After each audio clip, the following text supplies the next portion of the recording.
শঙ্খ বাজাও, শঙ্খ বাজাও।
Tunga de abome para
वंदनाथ Shri Jagannath गुरु श्री जगद्गुरु मदात्मा सर्वमेव श्री गुरवे नमः। गुरुरादिनाथ गुरु वंदयत गुरु वंदनाथ श्री गुरवे नमः। ब्रह्मानंदं परमोत्तमं केवलं ज्ञानमूर्ति दहनातीतं गगनसन्निधि संततमसाभिलक्षम् एकमनित्यं विमलं चरणं सर्वोपरि साक्षिभूतं भवातीतं त्रिगुणरहितं सद्गुरुं नमामि। सद्गुरुं नमामि, सद्गुरुं नमामि।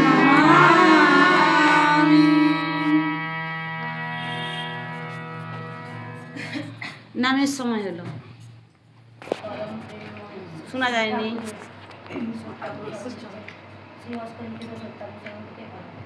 তুমি অন্যের নিকট যেমন পেতে ইচ্ছা করো, অপরকেও তেমনি দিতে চেষ্টা করো। এমন ধরো বুঝে চলতে পারলেই যথেষ্ট। আপনি সবাই তোমাকে পছন্দ করবে, ভালোবাসবে। নিজের দিক থেকে সবাইকে সৎভাবে খুশি করতে চেষ্টা করো, দেখবে সবাই তোমাকে খুশি করতে চেষ্টা করছে। সাবধান, নিজত্ব হারিয়ে কাউকে খুশি করতে যেও না, তাহলে তোমার দুর্গতির সীমা থাকবে না। পরম প্রেমময় শ্রী ঠাকুর নারীর নীতি গ্রন্থ। এক পাত্রে আহার, অনেকে মিলিয়া এক পাত্রে আহার করিও না, বরং একসঙ্গে আহার করিও। যদি প্রয়োজন বিবেচনা করো, এক পাত্রে আহার হইতে অনেক রোগ সংক্রামিত হয়, ইহা বহু দেখা গিয়াছে। ইহার ফলে তুমি রোগ দুষ্ট হইয়া সমস্ত পরিবারকে রোগ দুষ্ট করিয়া ফেলিতে পারো। যাহা স্বাস্থ্য আনন্দ জীবনকে অবনত করে তাহাই পাপ। আর সুস্থ গুরুজন ব্যতীত কাহারও উচ্ছিষ্ট ভোজনকে হিন্দু কেন বৈজ্ঞানিকরাও বিশেষভাবে নিন্দা করিয়াছেন। বাণী সংখ্যা 56। আমরা শ্রাবণ পরিক্রমায় আজকে বাইরি মায়ের বাড়িতে আমরা সমবেত হয়েছি। আমরা মায়ের এবং আমাদের শ্রী শ্রী পরমারাধ্য দেবতা শ্রী শ্রী ঠাকুর অনুকূলচন্দ্রের এবং তার সঙ্গে বড়মার কিছু গুণকীর্তন করব বলে, আমরা কিছু কথা শ্রবণ করব বলে, এই জন্যে আমরা সবাই সমবেত হয়েছি। আমরা আজকে শ্রী শ্রী ঠাকুরের চরণে নিবেদন করছি যে বাইরি মায়ের সকলে, পরিবারের সকলে সুস্থ থাকুন। আমরা যারা এসছি উপস্থিত হয়েছে তারাও যেন সকলে সুস্থ স্বাস্থ্য শান্তিতে থাকে, আমরা এই প্রার্থনা জানিয়ে আজকের কথা আমরা শুরু করছি। এখন আলোচনা প্রসঙ্গ থেকে পাঠ করবেন আমাদের বাইরি মা। ডক্টর সুভাষচন্দ্র বন্দ্যোপাধ্যায়। শ্রী শ্রী ঠাকুর একবার শ্রী শ্রী বড়মার প্রসঙ্গে বলতে গিয়ে আবেগ বিপুল কণ্ঠে উপস্থিত শিষ্যদের উদ্দেশ্যে বলেছিলেন, আপনাদের ঠাকুর যদি নারীর দেহ নিয়ে জন্মাতেন তাহলে তার যে রূপ হতো তা ওই বড়গুরু। বড়মা ছিলেন জগৎ জননী, পরম পিতার অংশস্বরূপা। বর্তমান আচার্যদেব পূজ্যপাদ দাদার ভাষায় দুই দেহে এক অভিন্ন সত্তা, পৃথক অস্তিত্ব থাকলেও একই রূপে পূর্ণ প্রকাশ। পুরুষোত্তম যখন পৃথিবীতে আসেন তখন তিনি লীলা সহচারীকে নির্ধারিতভাবে আবাহন করে নিয়ে আসেন। তাদের আলাদা অস্তিত্ব থাকলেও, দুই দেহ থাকলেও তারা যে একে একে দুই নয়, বরং একে একেই পূর্ণ এক। তার ওই প্রকটিত রূপে দেবলোক থেকে মর্তলোকে ধরালেন।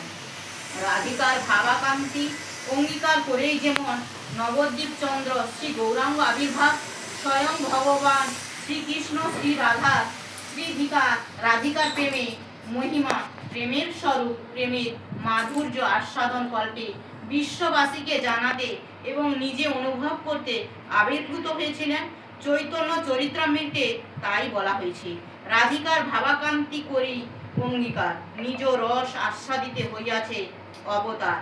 রাধা ভাব দ্যুতি সুবলিত গৌর তনু শ্রী গৌরাঙ্গের আবির্ভাব প্রসঙ্গে বৈষ্ণব মহাজনগণ এভাবেই তাদের অনুভূতি এবং সাধনার মধ্য দিয়ে চিন্তা করেছেন। তাই শ্রী শ্রী ঠাকুর যখন বলেন, আপনাদের ঠাকুর যদি নারী দেহ নিয়ে জন্মাতেন তাহলে তার যে রূপ হতো তা হলো ওই বড়বু, তখন আমরা তার সার মর্ম অনুধাবন করতে পারি। শ্রী শ্রী ঠাকুর বলতেন, কৃষ্টির মূল কথা হলো বৈচিত্র্য ও ও বৈশিষ্ট্যের উদর্ধন ও সামঞ্জস্য বিধান। পুরুষোত্তম হলেন সব বৈচিত্র্য, সব বৈশিষ্ট্যের সার্থক সঙ্গম তীর্থ।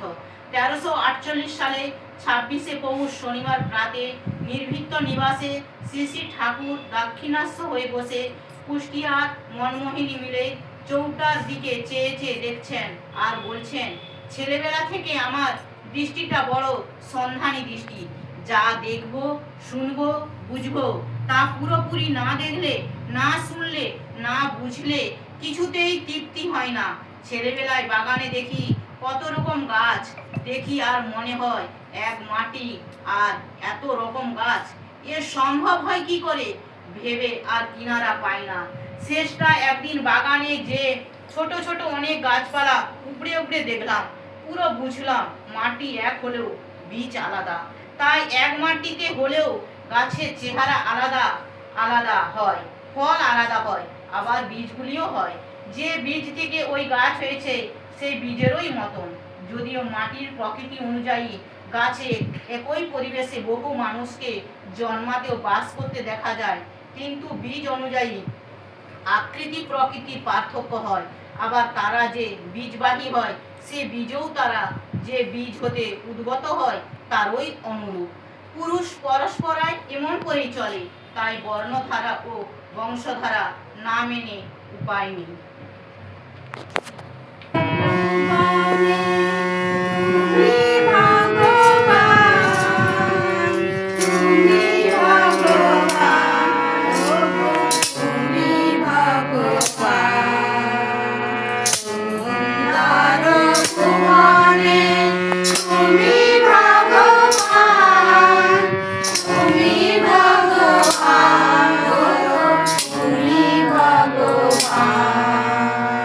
আ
আমার কেউ নাই তাই তোমারে জানাই, আমার কেউ নাই তাই তোমারে জানাই, তুমি জীবন মোর, তুমি মোর প্রাণ, তুমি জীবন মোর, তুমি মোর প্রাণ।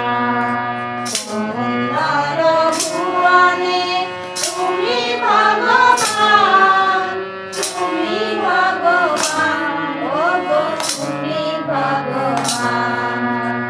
সুন্দর ভুবনে তুমি ভগবান, তুমি ভগবান, ওগো তুমি ভগবান। পরম প্রেমময় শ্রী শ্রী ঠাকুরের শ্রী চরণ জানাই প্রণাম।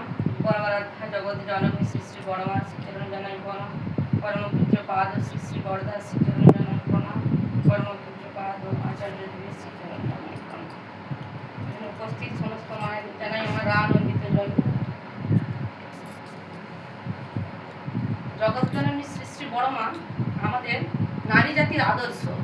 তিনি সারা জীবন সংসারে থেকে সংসার করে আমাদের করিয়ে দেখিয়ে গেছেন কিভাবে মায়েদের সংসারে চলতে হয়, কিভাবে স্বামীকে নিয়ে চলতে হয়, তাই তিনি আমাদের দেখিয়ে দিয়ে গেছেন।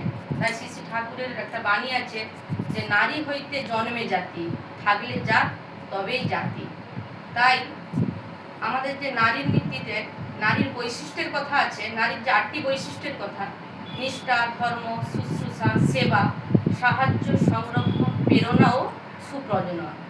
এই 8টি বৈশিষ্ট্যের মধ্যে সুপ্রজনন হচ্ছে সব থেকে অন্যতম। সুপ্রজনন মানে কি? সুপ্রজনন মানে হলো সুসন্তানের মা হওয়া। তাই আমরা এই সুসন্তানের মা কিভাবে হব? তাই শ্রী শ্রী ঠাকুর একটি মায়ের উপর খুব আশা করেছেন সুসন্তানের জন্য। কারণ একটি সন্তানই পারে একটি সমাজকে ঠিক করতে, একটি রাষ্ট্রকে ঠিক করতে। তাই একটি সুসন্তানের মা হতে গেলে ঠাকুর তাই ছোট থেকেই মানে একটি মেয়েকে সেইভাবে ঠাকুরের আদর্শে চলতে হবে। কারণ একটি মা যদি আদর্শ কেন্দ্রিক না হয় তাহলে সে কোনোদিনই সুসন্তানের জননী হতে পারবে না। তাই ঠাকুর 5 বছর বয়সে নাম, 12 বছর বয়সে দীক্ষার কথা বলেছেন। দীক্ষা মানে কি? দীক্ষা মানে হলো দক্ষ হওয়া। তাই 12 বছর বয়সেই ঠাকুর দীক্ষার কথা বলেছেন। কারণ দীক্ষা মানে কি? আমাদের চারা গাছে বেড়া দেওয়া। একটা গাছ যখন ছোট থাকে তাকে বেড়া দেওয়ার প্রয়োজন হয়, কারণ গাছটি যখন বড় হয়ে যায় তখন আর তাকে বেড়া দেওয়ার প্রয়োজন হয় না। তাই দীক্ষাটাও আমাদের সেইভাবে ছোট থেকেই দীক্ষা দিতে হয়। তাহলে আমাদের বোধ মানে বোধগুলো কি আমাদের জীবনে জাগ্রত হয়, কোনটা করা উচিত কোনটা করা উচিত নয় সেটা আমরা মানে বোধ করতে পারি। তাই যেমন আচার্যদের আমাদের মেয়েদের থেকে কি বলছেন? সিঙ্গার হওয়ার কথা বলছেন। সিঙ্গার মানে কি? সাজগোজ নয়। সিঙ্গার মানে হচ্ছে সুন্দর চালচলন, কিভাবে আমরা স্কুল কলেজে যাচ্ছি, কিভাবে আমাদের পোশাক পরিচ্ছদ করব, সেটা আমাদের সুন্দর করে চলতে হবে, কিভাবে কথা বলতে হবে, কীরকম পোশাক করতে হবে, সেগুলো আমাদের ঠিকঠাক করতে হবে। আরও একটা কি বিষয় না, বিবাহ। আজকাল আমরা দেখছি যে মেয়েরা নিজেরাই মানে নিজেদের বর মনোনয়ন করে নিচ্ছে, কিন্তু ঠাকুর সেটা বলেছেন না, বিয়ে যদি ভুল হয়, বিবাহ যদি ভুল হয় তাহলে কখনোই সুসন্তান আসবে না। তাই আমাদের ঠাকুর বলছেন অনুলোম বিবাহের কথা। অনুলোম বিবাহ মানে কি না, আমাদের এক ভিন্ন গোত্রের বিয়ে। মানে আমার যদি শাণ্ডিল্য গোত্র হয়, আমার স্বামীর হবে অন্য গোত্র, সেটাকে বলা হয় অনুলোম বিবাহ। প্রতিলোম বিবাহটা কি? প্রতিলোম বিবাহটা হলো মানে উঁচুর মেয়ে নিচুর ছেলে। এই প্রতিলোম বিবাহ হলে খুবই ক্ষতি। মানে সে সন্তান যতই ব্রিলিয়ান্ট হোক, তার মানে মাইন্ডটা কি হবে? মাইন্ডটা হবে ধ্বংসাত্মক। তাই ঠাকুর প্রতিলোম বিবাহ মানে বারবার নিষেধ করেছেন। তাই ঠাকুর অনুলোম বিবাহের কথা বলেছেন। তাই আমাদের চেষ্টা করতে হবে ছোট থেকে ওই জন্য শিক্ষা দেওয়া মেয়েদেরকে, যাতে মানে সে সঠিক বর মনোনয়ন করতে পারে। তারপরে আমাদের যে শ্রদ্ধা, শ্বশুর বাড়িতে গিয়ে যে গুরুজনদের প্রতি শ্রদ্ধা ভক্তি, এটা আমাদের ঠিক একটা স্বামী ভক্তি। আজকাল যে মেয়েরা সমবয়সে বিয়ে করছে, মানে ছেলেও সমবয়সী মেয়েও সমবয়সী, তাহলে কি হচ্ছে? সেখানে তার কি স্বামীর প্রতি শ্রদ্ধাটা থাকছে না। ঠাকুর বলেছেন একটা ছেলে মেয়ের মধ্যে যেন 15 থেকে 20 বছর বয়সের পার্থক্য থাকে, তাহলে কি হয়? সে স্বামীকে শ্রদ্ধা করতে শিখবে। যখন সমবয়সী হয় তখন কি হয়? কেউ কাউকে মানার ভাবটা থাকে না। তাই ঠাকুর আমাদের এই বিবাহ সম্পর্কে মানে খুবই মানে কঠোর বলছেন যে বিবাহ যদি ঠিক না হয় তাহলে তখনই সন্তান ভালো হবে না। তাই এই মানে সুসন্তানের মা হতে গেলে আমাদের একটি মেয়েকে ছোটো থেকে দৃষ্টি পরায়ণ শিক্ষা, তারপরে সকালবেলা ধানকুনি পাতা খাওয়া, ছোটো থেকে এই ব্যক্তি মেয়েকে মানে কি শুধু যে লেখাপড়ার বই পড়লে হবে না, তার সঙ্গে সঙ্গে আমাদের সংসারের এই মায়ের হাতে হাতে একটু কাজ করে দেওয়া, মানে বাবা হয়তো কোথাও কাজে গেছে, বাবা বাড়ি থেকে বাড়িতে আসলো, একটু জল দিয়া, যে বাবাকে যা বাবাকে একটু জল দিয়ে আসে, এইগুলো আমাদের শেখাতে হবে মায়েদের। তাহলে আমাদের মেয়েটি সুন্দর হয়ে উঠবে, তাহলে সে একদিন সুসন্তানের মা হতে পারবে। কারণ সুসন্তানের মা যখন একটা মেয়ে হবে, তার জীবনের অনেকগুলো মানে একটা সমাজ রাষ্ট্র আরও সুন্দর হয়ে উঠবে। তাই আমাদের মায়েদের সুন্দর হয়ে উঠতে হবে, ঠাকুরের পথে চলতে হবে। এইটুকু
জোরে প্রণাম পরম জগজ্জননী শ্রী শ্রী বড়মাচরণে প্রণাম, পরম পূজ্যবাদ বরদাচরণে প্রণাম এবং পরম পূজ্যবাদ আচার্যের চরণে প্রণাম এবং উপস্থিত সকলকে আনন্দিত চাইব।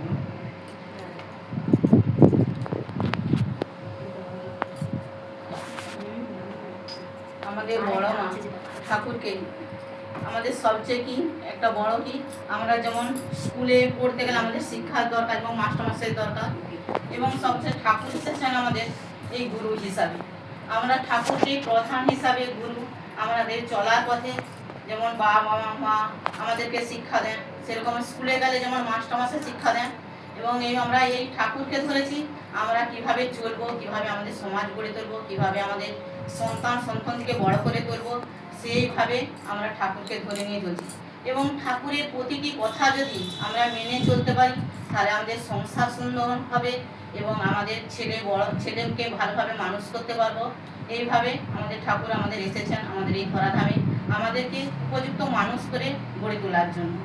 আমাদের যে জগৎ জননী যে বড় মা যে ঠাকুরের পাশে আছেন, উনি বড় মা হিসাবে আখ্যা পেয়েছেন এবং এবং এবং ওনাকে সবাই আমরা জগৎ জননী বলছি। কেন? ঠাকুরকে উনি সবসময় যে স্বামী রূপে পেতেন না, সবসময় ভাবতেন উনি এক দেবতা, এবং ঠাকুর প্রতিটি কথায় উনি মেনে চলতেন। কিভাবে ঠাকুর ভালো থাকবেন, কিভাবে খুশি থাকবেন, এইভাবে তিনি চলতেন। ঠাকুর একদিন বড় মাকে বললেন যে আমার বড় বউ, আমার হেঁচড়ের রান্না খেতে মনে হয়েছে। তখন সেই সময় হিঁচড়ের সময় না, কিন্তু বড় মা বললেন যে ঠাকুর যেহেতু চেয়েছে নিশ্চয়ই পাওয়া যাবে। ঠাকুর বড় মা এবারে বড়দাকে বললেন, দেখ তো বড় খোকা কোথায় হিঁচড় পাওয়া যায়।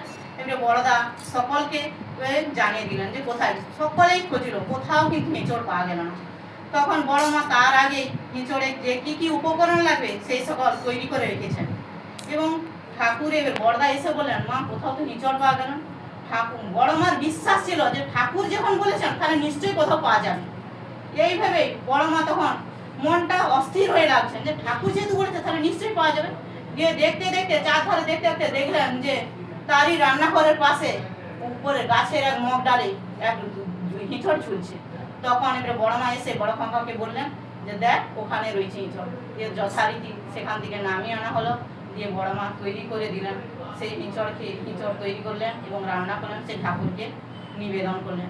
তাহলে বড় মার যে এই যে নিষ্ঠা, এই যে তার ভরসা যে ঠাকুর যেহেতু বলেছে তাহলে নিশ্চয়ই পাওয়া যাবে, এই আশা, এই বিশ্বাস প্রতিটি মানুষ যদি আমরা সেইভাবে বিশ্বাস করে ঠাকুরকে ধরে ঠাকুরের কথাগুলি যদি মেনে চলতে পারি তাহলে আমরা সমস্ত দিক থেকে এগিয়ে যাব এবং ঠাকুরের কথাগুলি সমস্ত গুছিয়ে নিলে সবই ভালো হবে। এবং বড় মা যেভাবে কিভাবে তার সন্তানকে বড় করেছেন, যে বলেছেন যে ছোটবেলা থেকে যে সন্তানদিকে যদি আমরা সুশিক্ষা দিয়ে আমরা নিজে যদি তৈরি হই, তারা ছোট থেকে যেমন কোনো জিনিস কোনো কেউ ফাঁক থেকে নিয়ে আসলে, ছোট কিছু অল্প কিছু জিনিস হলে আমরা যেমন সবাই ভাই বোন বাবা মা একই বাড়িতে থাকলে যেমন ভাগ করে খা, যেমন প্রতিটি জিনিস আমরা যদি ছেনাদের ছোট থেকে যদি শিক্ষা দিই তাহলে প্রতি জিনিসে সকলকে দিয়ে খাওয়ার শিক্ষা হবে, এবং তার থেকে সে তার দেখলে যে কাউকে কিছু দিতে হবে, যে কোনো কিছু যে অর্জন করেছে সেটা সে বড়দের হাতে দিলে তখন সে সেটা দেয়াটা তার অভ্যাস হবে। তাই জন্য বড় মা এইভাবে তার ছেলেদেরকে শিক্ষা দিতে বলেছেন এবং প্রতিটি মাকেও বলেছেন যে এইভাবে তোমরা যদি ছেলেদেরকে মানুষ করতে পারো তাহলে বড় করো, তাহলে প্রতিটি আমাদের বাড়ির সন্তানরাও তাহলে বড় হবে। জয় গুরু। পরম প্রেমময় শ্রী শ্রী ঠাকুর অনুকূল চন্দ্রের চরণে প্রণাম জানাই, জগৎজননী শ্রী শ্রী বড়মার চরণে প্রণাম জানাই, আমাদের আচার্যদেব বড়দার চরণে প্রণাম জানাই, বর্তমান আচার্যদেবের চরণে প্রণাম জানাই, উপস্থিত আমার মায়েরা, ভক্তিমতী মায়েরা এবং ছোট ছোট স্নেহের ভাই ও বোনেরা, সবাইকে যথাযোগ্য স্থানে আনন্দিত জয়গুরু জানাচ্ছি। আমরা শ্রাবণ পরিক্রমায় আমরা আজকে বাইরি মায়ের বাড়িতে উপস্থিত হয়েছি। আমরা মায়ের কিছু গুণকীর্তন কথা শুনবো বলে। দিব্য জীবন, শ্রী শ্রী ঠাকুর অনুকূল চন্দ্রের দিব্য জীবন তারা অতিবাহিত করে গেছেন, সেই কথা বর্ণনা করা আমার পক্ষে, ক্ষুদ্র মানুষের পক্ষে বর্ণনা করা সম্ভব নয়। কিন্তু আমরা জানবো কি করে? আমাদেরকে তো জানতে হবে, মায়ের কথা জানাতে হবে, ঠাকুরের কথা জানাতে হবে। কি করে না, তিনি যে অমূল্য গ্রন্থগুলা রেখে গেছেন, তার যে লীলা করেছেন, সেই লীলা থেকে কিছু কিছু আমরা ক্ষুদ্র আস্বাদন করতে পারি, সেইটুকুনি।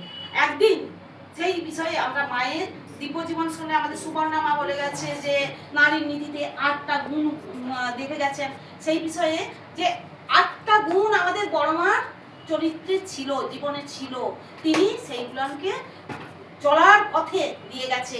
তিনি দেখিয়ে গেছেন স্বামী ভক্তি কাকে বলে, তিনি দেখে গেছেন সংরক্ষণ কাকে বলে, তিনি দেখে গেছেন প্রেরণা কাকে বলে।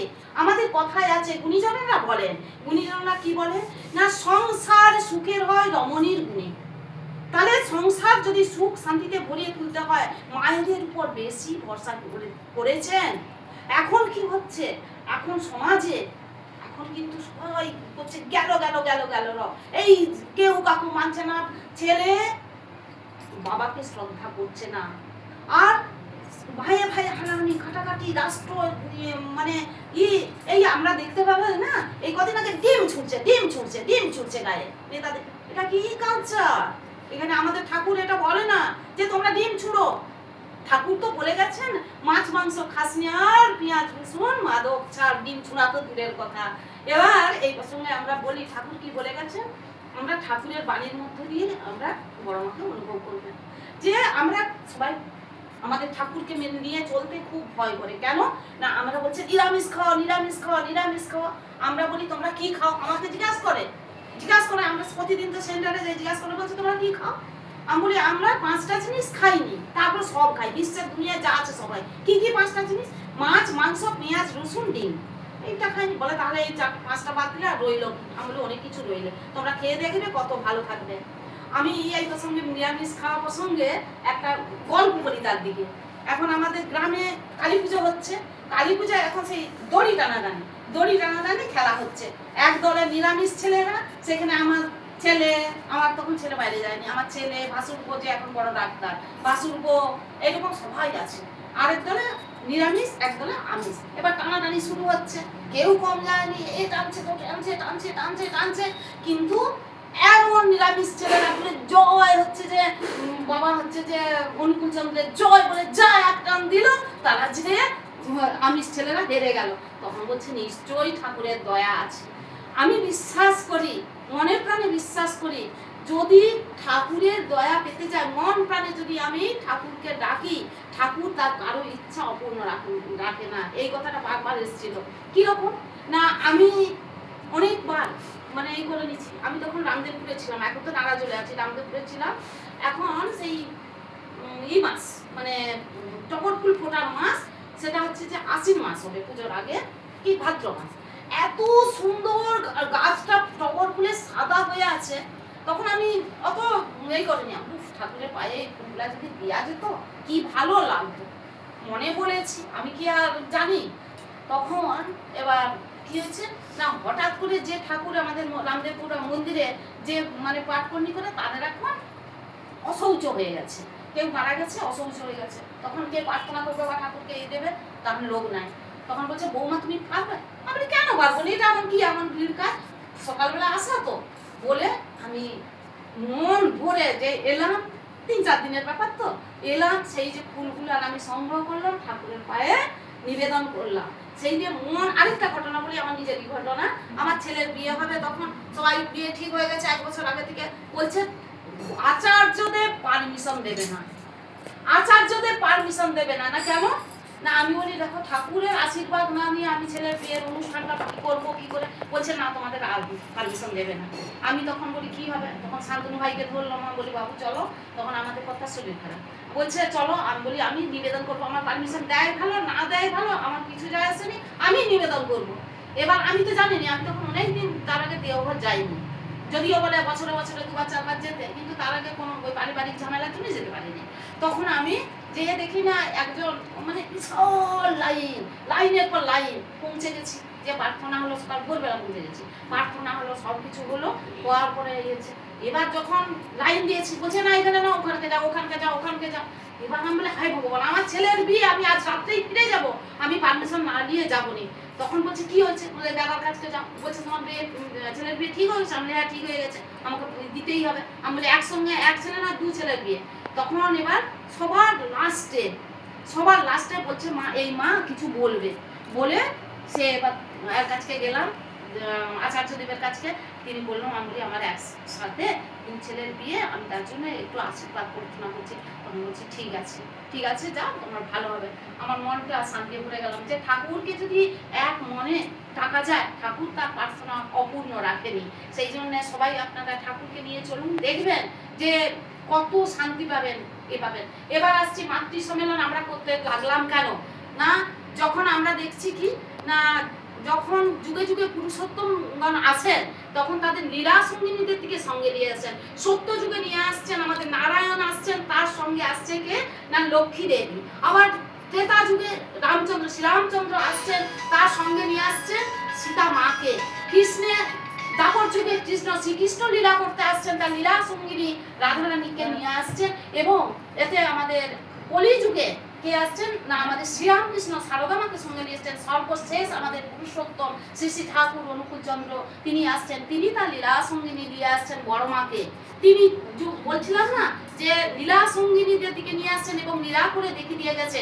যখন আজ থেকে প্রায় 138 বছর আগে আমাদের ধরাধামে জন্মগ্রহণ করছিলেন আমাদের শ্রী শ্রী ঠাকুর অনুকূল চন্দ্র, তখন কি হয়েছে আমাদের সমাজ ব্যবস্থাটা কখন কেমন ছিল।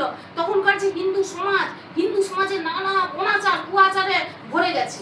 তখনকার সমাজে মানে কেউ কাকে সমাজপতিরা তারা যেটা বলবে সেটাই শেষ। তখন সেই ভক্তি আন্দোলন গড়ে তুলেছিলেন শ্রী শ্রী ঠাকুর চৈতন্যদেব। তিনি ভক্তির মাধ্যমে করেছিল যে এইরকম অনাচার চলবে না। তখন কি চলছিল, মানে অল্প বয়সে বিবাহ, সতীদাহ, এরকম নানা অসংখ্য ছিল। কোনো কেউ মানত না, চোখ রাঙানি সহ্য করে কত মানুষ তখন কি হয়েছে না হিন্দু ধর্মান্তরিত হয়ে গেছে, হিন্দু ধর্ম বাজার তাগিদে মুসলমান হয়ে গেছে, কে খ্রিস্টান হয়ে গেছে। তখন সেই সমাজটাকে পরিবর্তন করার জন্য, সমাজটাকে ভালোভাবে চালনা করার জন্য আমাদের ঠাকুর কতগুলো বিধান দিলেন। প্রথমেই দিলেন তিনি এসে মানে যখন ঠাকুর ওইরকম বিধান দিয়েছেন বলে তখন ভারত তখন স্বাধীন হয়নি। যখন ঠাকুর লীলা করেছেন তখন ভারত স্বাধীন হয়নি এবং দেশ তখন স্বাধীনতা আন্দোলনের উত্তাল। চিত্তরঞ্জন দাস থেকে নেতাজি সুভাষচন্দ্র থেকে সবাই ঠাকুরের কাছে গেছে, বলছে আমাকে 1 কোটি মানুষ দাও, তাহলে আমি সোনার ভারতবর্ষ করে দেবো, সোনার বাংলা করে দেবো। কিন্তু তখন ঠাকুর বলছেন যে তোমরা যদি 1 কোটি মানুষ দিতে পারেন তাহলে ভারতবর্ষটা শাসন করবে কি করে। তখন বলছে তাহলে কি করে হবে। তখন প্রথমেই কি করলেন যে বিবাহ যদি সমাজটাকে ভালো করে চলতে হয় বা এইটাকে পরিবর্তন করতে হয়, তিনি বিবাহ মূলে আঘাত করলেন। বিবাহটা ঠিক করতে হবে, বিবাহ ঠিক বুকা করলে তো হবে না, ধীরে ধীরে প্রসেস আছে, সেই প্রসেসে যেতে হবে। ঠাকুর যে কথাগুলি বলছে সেগুলিকে আমাদের অনুকরণ করতে হবে। সেই রকম লীলা করতে করতে ঠাকুর লিখে দিয়ে চলে গেছে, আমরা তাই পড়ে মুখস্থ করে নেব, তাহলে মেনে নেব, হয়েছে তাই হবে না। আপনি আচরি ধর্ম অপরে শিখায়, তাহলে তিনি দেখে দিয়ে গেছেন। এর মূলে তিনি অনুধাবন করেন, তিনি সর্বজ্ঞ, ত্রিকালজ্ঞ, তিনি সত্যদ্রষ্টা, তিনি তার এত আইকু মানে ই ছিল, তিনি সব দেখতে পেতেন। তিনি দেখছেন যে স্বামী স্ত্রীতে মিল নাই, তিনি অনেক ছড়া দিয়ে গেছেন। বলছে স্বামী স্ত্রীতে ঝগড়া করে ছেলে পিলায় দেখে, বাচ্চাগুলো গোল্লায় সদর করে বাচ্চাগুলোয় রাখে। তাহলে এই তিনি দেখেছেন স্বামী স্ত্রীতে যাতে মিল নাই, তার জন্য আমাদের এত অশান্তি। পরিবার যদি ঠিক হয়, তিনি একটা কথাই বলছেন, যদি পরিবার ঠিক হয় তাহলে সব ঠিক হয়ে যাবে, ওকে হয়ে যাবে। পরিবার ঠিক হলে আমার একটা পাড়া ঠিক হবে, একটা গ্রাম ঠিক হবে। এইটা পরিবারের উপরে খুব জোর দিয়েছেন। পরিবারটা যদি না ঠিক হয় তাহলে কিন্তু সব মানে ভেস্তে যাবে। সেই জন্য তিনি এই যে সুবর্ণামা বলতেছিলেন যে ছোটবেলা থেকে নাম ধ্যান আচার অনুষ্ঠান এগুলো সব পালন করতে হবে, করলে তাহলে হবে। এইরকম আর লিডার যেমন ভক্তগণ তো সমাগত হতো, ভক্তগণ আস্তে আস্তে তিনি এবার দেখিয়ে দিয়ে গেছেন। একটি মাত্র আমি গল্প বলবো যে কিভাবে, যে হারকিন জানালার গল্প আমরা জানি সবাই। এক মা, ভক্ত মা আর তার দাদা দুজনে আসছেন, বলছে আমাদের স্বামী স্ত্রীতে মিল নাই, তাহলে কি হবে। তিনি তখন কিছু বললেন না। তখন বড় মাকে বললে, বড় বউ তুমি একবার এসো তো। বড় বউ এলো, আমাদের বড় মা এলেন। তিনি বললেন হারকিনটা নিয়ে এসো। তখন কিন্তু গ্রীষ্মকাল, ঘর দুপুরবেলা। তখন বলছে হারকিনটা জ্বালি দাও। জ্বালি দিল, বলছে একটু দমটা বাড়া। দমটা বাড়ি দিল, বাড়ি দেওয়ার বলছে নিবাও, নিবি দিয়ে বলছে যাও রেখে এসো। তখন বড় মা কিছু একটা প্রশ্ন করলেন না, না করে ঠাকুর যা বললেন তিনি তাই করলেন। তখন যে মা তাদের সবসময় ঝগড়া হতো, সেই মা বললেন, ঠাকুর আমার ভুল আমি বুঝতে পেরেছি, এবার আমরা ঠিক হয়ে যাব। এইরকমভাবে নানা ঘটনা মধ্য দিয়ে তিনি দেখিয়ে দিয়ে গেছেন কিভাবে সংসার করতে হয়, কিভাবে ভালোভাবে চলতে হয়। আমি চাই আমরা যারা সবাই সৎসঙ্গের আশ্রয় গ্রহণ করুন, সৎনাম মনন করুন এবং ভালোভাবে চলুন। সকালবেলা উঠুন, সকালবেলা উঠে প্রার্থনা করুন, সকাল সন্ধ্যায় ভালোভাবে প্রার্থনা করুন। বাচ্চার দিকেও বসান, যাতে তারা ছোটবেলা থেকে শিখুক যে বড়রা কিভাবে তার আপনজন দিকে মানে বড়দের দিকে প্রণাম করছে, প্রণাম করা শিখুক। আর এইটা করে চলুক, সবাই আমরা ভালো হই এবং সবাই সুখে শান্তিতে থাকি। ঠাকুরের চরণে এই প্রার্থনা করে আমি শেষ করছি। জয় গুরু। হরি বলে নয়নে কালে ভাষায় কেন তারে রাখো না। হরি বলে নয়নে কালে ভাষায় কেন তারে রাখো না। হরি হরি বলো দেই কোথায় গেল, হরি হরি বলো দেই কোথায় গেল। পারের সম্বল কিছু পারো না, পারের সম্বল কিছু পারো না, পারের সম্বল কিছু পারো না, পারের সম্বল কিছু পারো না, পারের সম্বল কিছু পারো না, পারের সম্বল কিছু পারো না, পারের সম্বল কিছু পারো না, পারের সম্বল কিছু পারো না, পারের সম্বল কিছু পারো না। হরি বলে নয়নেরি কালে ভাষায় কেন তারে ডাকো না। সংসারে আমার আমার বলে ইহকাল পরকাল হারায় না। মায়ার সংসারে আমার আমার বলে ইহকাল পরকাল হারায় না। ইহকাল পরকাল হারায় না, ইহকাল পরকাল হারায় না, ইহকাল পরকাল হারায় না, ইহকাল পরকাল হারায় না, ইহকাল পরকাল হারায় না, ইহকাল পরকাল হারায় না, ইহকাল পরকাল হারায় না, ইহকাল পরকাল হারায় না। হরি বলে নয়নের কালে ভাষায় কেন তারে রাখো না। নিশান করে ভাই আর তো সময় নাই, নিশান করে ভাই আর তো সময় নাই। দয়াল গোবিন্দ ভালো না, নিশান করে ভাই আর তো সময় নাই। দয়াল গোবিন্দ ভালো না, দয়াল গোবিন্দ ভালো না, দয়াল গোবিন্দ ভালো না, দয়াল গোবিন্দ ভালো না, দয়াল গোবিন্দ ভালো না, দয়াল গোবিন্দ ভালো না, দয়াল গোবিন্দ ভালো না, দয়াল গোবিন্দ ভালো না, দয়াল গোবিন্দ ভালো না। হরি বলে নয়নের কালে ভাষায় কেন তারে ডাকো না। ঘরে ভাই আর তো সময় নাই, ঘরে ভাই আর তো সময় নাই।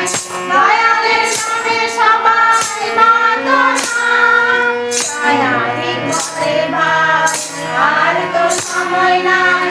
দয়ালের নামে সবাই বাঁধো না, দয়ালের নামে সবাই বাঁধো না, দয়ালের নামে সবাই বাঁধো না, দয়ালের নামে সবাই বাঁধো না, দয়ালের নামে সবাই বাঁধো না, দয়ালের নামে সবাই বাঁধো না, দয়ালের নামে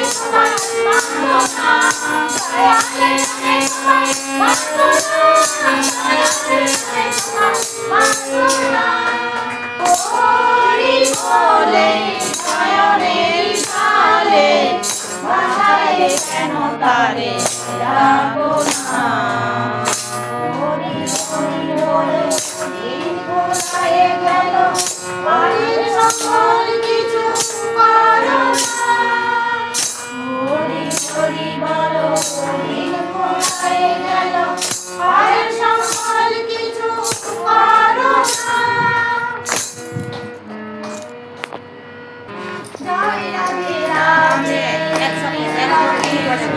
গোবিন্দ গোবিন্দ ভালো রে জয় রাধে রাধে কৃষ্ণ কৃষ্ণ গোবিন্দ গোবিন্দ ভালো রে গোবিন্দ গোবিন্দ গোবিন্দ গোবিন্দ গোবিন্দ বলে সবাই ডাকো রে জয় রাধে রাধে কৃষ্ণ কৃষ্ণ গোবিন্দ গোবিন্দ ভালো রে ছাড়ো রে মন কপট চাতুরি বদনে বলো হরি হরি হরি নাম গণ জীবের মূল ধর্ম অধর্ম কুকর্ম ছাড়ো রে জয় রাধে রাধে কৃষ্ণ কৃষ্ণ গোবিন্দ গোবিন্দ ভালো রে ছাড়ো রে মন ভবের আশা অজবা নামে করো রে নেশা রাধে গোবিন্দ নামটি বদনে লয়ে নয়ন নিয়ে সদা বাসো রে জয় রাধে রাধে কৃষ্ণ কৃষ্ণ গোবিন্দ গোবিন্দ ভালো রে রাধে গোবিন্দ গোবিন্দ গোবিন্দ গোবিন্দ গোবিন্দ বলে সদা ডাকো রে জয় রাধে রাধে কৃষ্ণ কৃষ্ণ গোবিন্দ গোবিন্দ ভালো রে ছাড়ো রে মন বাপর চাতুরি বদনে ভালো হরি হরি হরি বল হরি বল হরি বল হরি বল হরি বল হরি বল হরি বল হরি বল হরি বল হরি বল হরি বল হরি বল হরি বল হরি বল হরি বল হরি নাম পরম ব্রহ্ম জীবের মূল ধর্ম অধর্ম কুকর্ম ছাড়ো রে জয় রাধে রাধে কৃষ্ণ কৃষ্ণ গোবিন্দ গোবিন্দ ভালো রে ছাড়ো রে মন ভবের আশা অজবা নামে করো রে নেশা রাধা বল রাধা বল রাধা বল রাধা বল রাধা বল রাধা বল রাধা বল রাধা বল রাধা বল রাধা বল রাধা বল রাধা বল রাধা বল রাধা বল রাধা বল রাধে গোবিন্দ নামটি বদনে লয়ে নয়ন নিয়ে সদা বাসো রে জয় রাধে রাধে কৃষ্ণ কৃষ্ণ গোবিন্দ গোবিন্দ ভালো রে রাধে গোবিন্দ গোবিন্দ গোবিন্দ গোবিন্দ গোবিন্দ বলে সদা ডাকো রে জয় রাধে রাধে কৃষ্ণ কৃষ্ণ গোবিন্দ গোবিন্দ ভালো রে জয় রাধে রাধে কৃষ্ণ কৃষ্ণ গোবিন্দ গোবিন্দ ভালো রে বলো বন্দে পুরুষোত্তমম বন্দে পুরুষোত্তমম বন্দে পুরুষোত্তমম বন্দে পুরুষোত্তমম বন্দে পুরুষোত্তমম বন্দে পুরুষোত্তমম परम प्रेममय श्री श्री ठाकुर अनुकूल चंद्र जी की जय। परम प्रेममय श्री श्री ठाकुर अनुकूल चंद्र जी की जय। परम प्रेममय श्री श्री ठाकुर अनुकूल चंद्र जी की जय। परमराधा जगत जननी श्री श्री बड़मा की जय। परमराधा जगत जननी श्री श्री बड़मा की जय। परमराधा जगत जननी श्री श्री বড়মা কি জয়। পরম পূজ্য পাদ শ্রী শ্রী বড়দা কি জয়। পরম পূজ্য পাদ শ্রী শ্রী বড়দা কি জয়। পরম পূজ্য পাদ শ্রী শ্রী বড়দা কি জয়। পরম পূজ্য পাদ শ্রী শ্রী আচার্য দেব কি জয়। পরম পূজ্য পাদ শ্রী শ্রী আচার্য দেব কি জয়। পরম পূজ্য পাদ শ্রী শ্রী আচার্য দেব কি জয়। মাতৃ সম্মেলন কি জয়। বন্দে পুরুষোত্তম বন্দে পুরুষোত্তমম বন্দে আর্য পিতৃ বন্দে আর্য পিতৃ বন্দে মাতৃবর্গান বন্দে মাতৃবর্গাং বন্দে অহং কৃষ্টি দৈবতম বন্দে অহং কৃষ্ণদৈবতং বন্দে পুরুষোত্তম বন্দে পুরুষোত্তমম বন্দে পুরুষোত্তম বন্দে পুরুষোত্তমম পরম প্রেমময় শ্রী শ্রী ঠাকুর অনুকূল চন্দ্র জি কি জয়। জয়। আমাদের মাতৃ সম্মেলন এখানেই শেষ হলো। আপনারা সবাই প্রসাদ নিয়ে যাবেন। আগামীকাল এখানে হবে কাল কোথায় সন্ধ্যা সিং। আচ্ছা, সবাই আপনারা টাইমে চলে যাবেন 4:30টায়। সন্ধ্যা সিংহের বাড়ি। হ্যাঁ, ওই নৌকা করে দিচ্ছি।